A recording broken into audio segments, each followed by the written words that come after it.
Kita beralih kini kepada laporan khas dari AWS reInvent 2025 di mana Ketua Produk Cohesity Vasu Murthy berkongsi dapatan penting tentang bagaimana serangan cyber bukan lagi isu teknikal semata-mata tetapi semakin menjadi risiko kewangan yang boleh menjejaskan pasaran dan keyakinan pelabur. Kita ikuti laporan penuhnya, silakan Najib. Alright, Vasu, thank you so much for joining me at the AWS reInvent 2025. It's very crucial conversation happening here, especially on the agentic AI and all that. But at the same time, looking at it in terms of the level of adoption of agentic AI, cloud and all that. So we are talking about also the cyber security aspect of it. Yes. So that's why I'm going to talk to you about this, because Cohesity, you have the research which finds 73% of publicly traded APAC companies basically adjusted earnings guidance after cyber attacks. And even private firms shifted budgets from growth to basically remediation. I want to ask you, what does this tell us about how organizations should rethink cyber risk? Because not as just IT costs to the company, but also the core financial and strategic variable. So, when a business is stopped for a day, how much revenue impact can it have? Right, this is what cyber attacks do. They can stop and freeze businesses from operating, and every day, every second, the business revenues that the company would have made is out there at risk. And so, no, it's not a surprise that in big cyber attacks, organizations have to adjust revenues, they even account for that risk, and that shows the enormity of the risk. Right. So, how do you keep your business from running continuously? And make sure you don't have to do this. Like the analogy I would say is that when you get a common cold, you can still do most of the work and you'll be fine. But you're down with like a very serious disease, you can't work. And what we try to do is, if you're prepared, you can actually reduce the impact downtime of such cyber attacks. When you reduce it, your impact of revenue also is going to be low. And so this actually shows that you can actually quantify the impact of cyber attacks more concretely, and that's really what this revenue adjustment means. Right. Of course, in your research also points to a gap between actual financial fallout and what companies publicly disclose. Do you see that this transparency gap widening or narrowing in that sense first? And what are the implications for investors' trust and board accountability in APAC especially? See, there is a difference. So if you're really resistant to cyber attacks and you were able to recover really quickly, then your disclosure is only limited to what regulatory requirement is. Right. If you didn't lose any customer data, you're able to get back. It'll be like a routine thing that nobody has to report about it. But there is going to be instances where customer data is compromised or accessed, and then there are regulatory requirements to report it.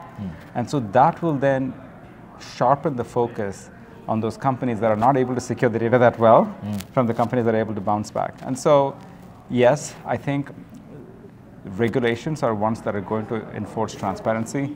Companies themselves, if they're able to recover, there's nothing to report. So that is one aspect of it. There's even a second aspect of transparency. People need to understand that these things will happen. Attacks will happen, attacks will succeed sometimes. Nobody can say that, oh, attack happened against me, that it succeeded, means that I'm really, really in a bad situation. No, it's all about responding back. And so even for disclosure in terms of helping others prepare better, I think in industry there should be a norm for transparency and disclosure for these, so to help the whole industry evolve and get more mature. Right. One of the findings, very crucial, 90 or nearly 97% of APAC organizations need more than 24 hours, to recover data from backups, and many take more than a week. Why is recovery still the biggest failure point, if I may? And what architectural or operational shift that are needed to bring recovery time from days or weeks to just minutes or hours?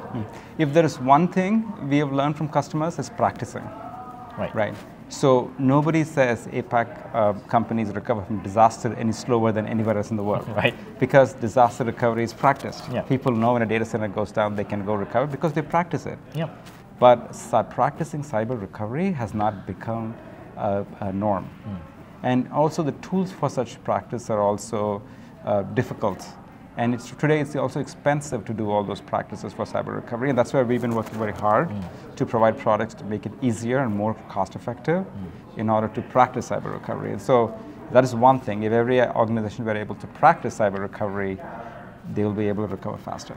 Yep. I want to ask about one of the findings as well. Staggering 89% of APAC organizations paid ransom, and 40% paying above $1 million US. This is a huge number.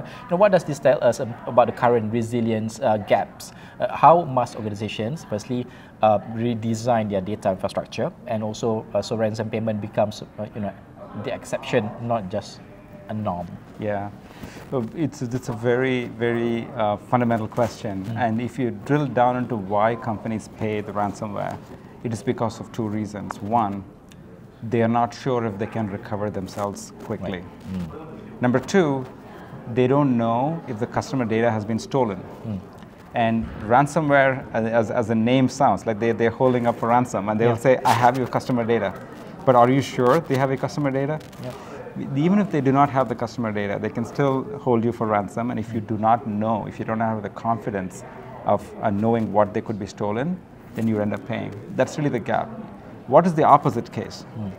If you do a classification and know where your sensitive data is, if you know the blast radius, you can actually call their bluff. In many cases, the systems affected do not have critical customer data. And so if I know that the blast radius is so-and-so, and it did not have any customer data, I can call their bluff and not pay. Similarly, if I have a robust recovery system that will get me back on track, then I don't have to pay. And so this just exposes the company's lack of confidence, their ability to recover quickly, or also lack of confidence that they have a good understanding of what could be stolen or what's not stolen. Of course, we are here at reInvent, and we talk a lot about AI, now agentic AI. Yeah. I remember I talked about AGI in Work Forum. There's a lot of terms now. I, as the normal people, try to understand this. But the study also shows that 84% of security leaders, say that generative AI is moving faster than the way they can govern. Basically, how should enterprises balance AI innovation with AI safety? Now, this is generative AI. Now we are talking about agentic AI and all that. But how do you see in this aspect? So there are many facets to this, right? So the facets to this is AI being weaponized to attack. So this phishing emails these days are better written than what people would write, right? It's no longer that you can look at the grammatical errors and figure out, hey, that must be a phishing email. We need to counter that with better intelligence. Depending on people to decide whether a phishing email is legit or not is no longer going to work. It needs to be done by AI. So if you look at it, AI is being weaponized to attack us. We also need to make sure we use AI to defend ourselves. So that's one thing. There's a separate independent concern. How do you protect data to be used for AI? Like how do you prevent data from getting poisoned so that AI will start doing things that it's not supposed to do? There is increasing incidents where in a document, a malicious attacker will embed a prompt which will basically gather all your customer data and email it to somebody else. And you think you're just summarizing on a document, and that actually has this malicious prompt in the middle, right? So we have to get much better at understanding the data security posture, which means you need to scan and make sure your data is clean. Today, malware is not just your viruses and executables; it also is prompts that could be embedded in data, right? And which also means that when you're using data for training, you need to have an auditable, immutable data. You can go back and say, it is safe. And interestingly, the capabilities you need to secure data for recovery in cyber attacks can also be leveraged to secure data for AI training and for AI feeding. And so that is something we've been getting a lot of interest from customers. The same infrastructure that's going to make your cyber resilience can also make your data resilient for AI as well. All right. My final question, because of course Cohesity's findings suggest basically resilience is no longer purely technical. It affects, of course, revenue, stock price, customer retention, also regulatory aspects of it, and regulatory exposure. If you could project forward to 2030, I would say, it's quite near to 2030, what will distinguish the risk-ready organizations from risk-exposed ones? 2030 is almost 5 years from now. Yeah.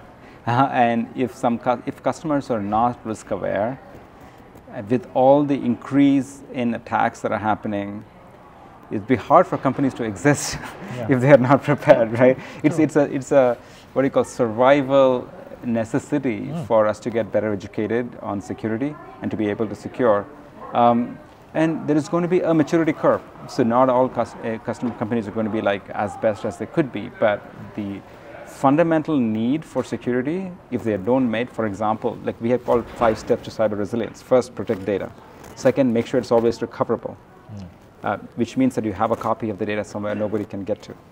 If you don't do 1 or 2, a company that doesn't do it cannot survive in 2030. Attacks will be so frequent and so vicious that it will be very hard just to do with perimeter security to survive. But good thing is most organizations are realizing it. And there is more steps to be done to be able to investigate malware better, to be able to practice, like I said before, it's very important to take cybersecurity seriously and practice cyber recovery and have a better understanding of data security posture. I expect organizations to be more mature this way in 2030, and natural selections means people, organizations that don't realize it will have a pretty hard time surviving. But do you think that in terms of organization, do you think that the medium, small enterprises as well as an organization also have that awareness?